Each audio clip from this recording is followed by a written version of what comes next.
ఈ కుంభరాశిలో ఉండవలసిన వాళ్ళందరికీ ధనప్రాప్తి యోగం, లక్ష్మీ కటాక్షమైన యోగం, విద్యారంగంలో విజయము, మరి ఉద్యోగ విశేషంలో అభివృద్ధి, వ్యాపారంలో డెవలప్మెంటు, ముందుకు రావాల్సిన కళ అనేది ఇలా పేరులో కనబడుతుంది.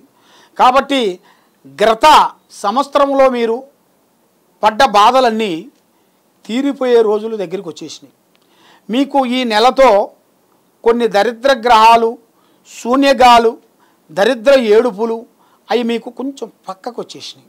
దగ్గరికి వచ్చే మార్గాలు కూడా కొన్ని కనబడుతున్నాయి. కానీ కష్టంతో మీరు పని చేస్తారు. ఆ కష్టంలోనే మీకు సుఖం దక్కుతుంది. మరి సమస్యల్లో ఒకటి కాకపోతే ఒకటి సమస్య మీద సమస్య వస్తూ ఉంటాయి. మరి ఎన్నో సమస్యలు వచ్చినా కూడా మీరు కొంత జాగ్రత్త పడాలి. ఆ సమస్యలు ఎలా వస్తున్నాయి, దానికి మనం ఏ నిర్ణయం తీసుకోవాలి, ఏ జాగ్రత్త పడాలి, మరి ఎవరితో ఎలా ఉండాలి, ఎవరితో ఎలా మాట్లాడాలి అనేది జాగ్రత్త చాలా అవసరం మనిషి. అది మనకి తెలియకోకుండా మనం మూవ్ అయ్యామనుకోండి, మిమ్మల్ని పాతాళ లోకంలో తొక్కేస్తారు. దానివల్ల మీరు చాలా నష్టపోతారు.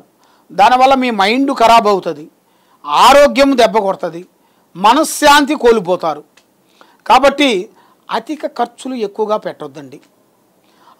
ఆగస్టు నెలలో 15వ తారీఖు నుంచి మీకు మంచి వ్యాపార బిజినెస్ కానీ, ఉద్యోగ బిజినెస్ కానీ, కళ్యాణ బంధం కానీ, చేసే పెళ్ళు కానీ, చేసే ఉద్యోగాలు కానీ, చేసే గృహప్రవేశాలు కానీ మీకు అద్భుతంగా కనబడుతున్నాయి.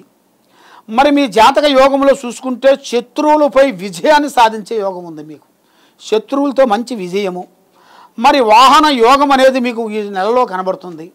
కొత్త వాహనం తీయాల్సిన యోగం ఉంది. మరి మీకు ఆస్తులు కొనుగోలుదారులకి కొనుగోలు చేయాల్సి వస్తుంది. పెద్ద ఆస్తులు మీరు కొనాలి.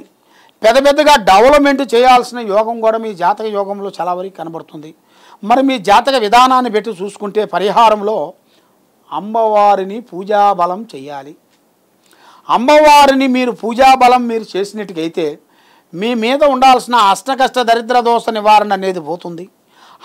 ఆరోగ్యాలు బాగుంటాయి, మనశ్శాంతి ప్రాప్తి కలుగుతుంది.